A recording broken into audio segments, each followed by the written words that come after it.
अस्सलाम वालेकुम दोस्तों। मैं डॉक्टर नदीम, यूनानी फिजिशियन पूना से। आज मैं आपसे कुछ अपने तजुर्बात शेयर करना चाहूँगा कि डे टू डे प्रैक्टिस में कौन से पेशेंट्स ज़्यादा हमारे पास आते हैं और हमको किन चीज़ों पर ज़्यादा फोकस करना है डायग्नोस्टिक पॉइंट ऑफ व्यू से, और फिर डायग्नोसिस के अलावा उसमें फिर जो भी यूनानी मेडिसिन हम देते हैं तो उसमें क्या तजवीज़ की जाए, उसके ऊपर मैं कुछ रोशनी डालना चाहूँगा।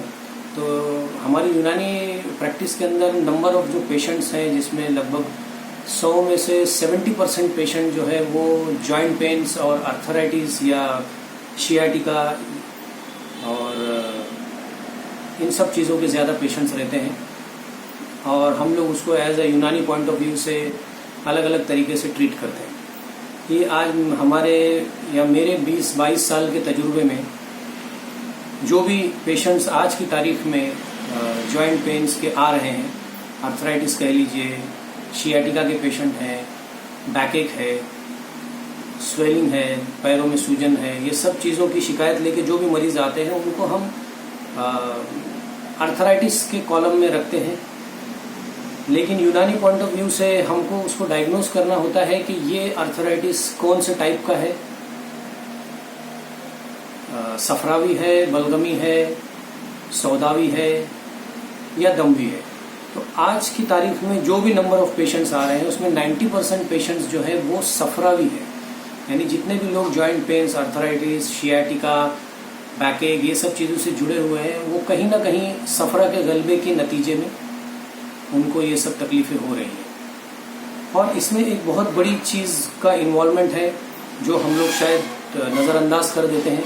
अभी मेरी लगभग 20 साल की प्रैक्टिस में मैक्सिमम पेशेंट्स जो आर्थराइटिस या जॉइंट पेन्स या स्वेलिंग, जोड़ों में दर्द या स्वेलिंग की शिकायत लेके आए, उनमें ज़्यादातर पेशेंट्स का मैंने विटामिन D3 जब भी टेस्ट किया तो 90% पेशेंट्स का विटामिन D3 बहुत कम रहा।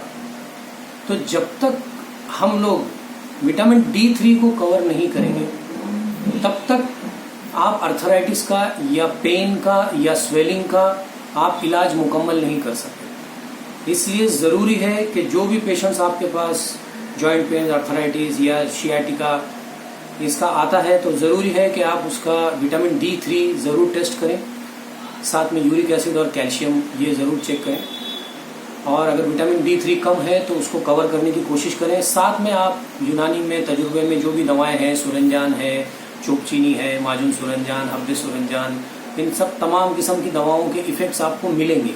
लेकिन जब तक आप उसका विटामिन D3 कवर नहीं करेंगे उसका पेन सबसाइड नहीं होगा। ये मेरा कम से कम नहीं तो सैकड़ों पेशेंट का तजुर्बा है, और इसी चीज़ को मैं आज आपके सामने थोड़ा सा शेयर कर रहा था।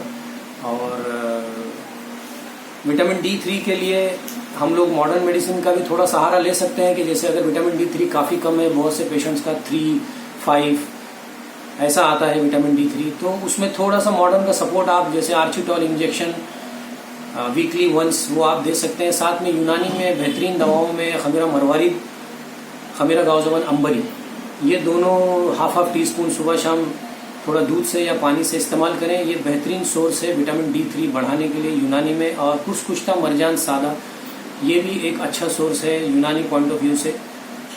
इसके अलावा फिर साथ में आप पेन और इससे रिलेटेड जो भी दवाएं यूनानी में मौजूद हैं, हब्बे सुरंजान है, माजून सुरंजान है, डी पेन है, माजून चोपचीनी है, इन सब दवाओं का भी आप इस्तेमाल कर सकते हैं। इसके भी रिजल्ट्स अच्छे हैं। लेकिन साथ ही साथ आपको उसका यूरिक एसिड और विटामिन D3 ये दो चीज़ें देखना बहुत ज़रूरी है। स्पेशली शियाटिका के पेशेंट्स में 90% से ज़्यादा पेशेंट्स मैंने देखे हैं कि जो शियाटिका का पेन लेके आए हैं और उनमें विटामिन D3 बहुत ही कम था। तो हमने एक तरफ से विटामिन D को रिकवर किया दवाओं के ज़रिए से, और साथ साथ में उसको दर्द, physiotherapy, dry cupping, massage therapy से जब पेशेंट्स को हमने ट्रीट किया तो उसके बेहतरीन रिजल्ट्स सामने आए। तो इसलिए मेरा आप लोगों से गुजारिश है मेरी कि आप लोग जो भी पेशेंट्स आपके पास आर्थराइटिस, जॉइंट पेन्स, शियाटिका के आते हैं तो आप उसका विटामिन D3 और यूरिक एसिड ज़रूर करें, और उसमें अगर कोई कमी है तो आप उसको मुकम्मल करते हुए आप पेन और मसल रिलैक्सेंट और जो भी दवाएं आप यूनानी में देना चाहते हैं उससे आप मरीज का इलाज करें, इंशाल्लाह उसमें काफ़ी शिफा रहेगी। इतनी बात करके मैं ख़त्म करता हूँ। खुदा हाफिज़।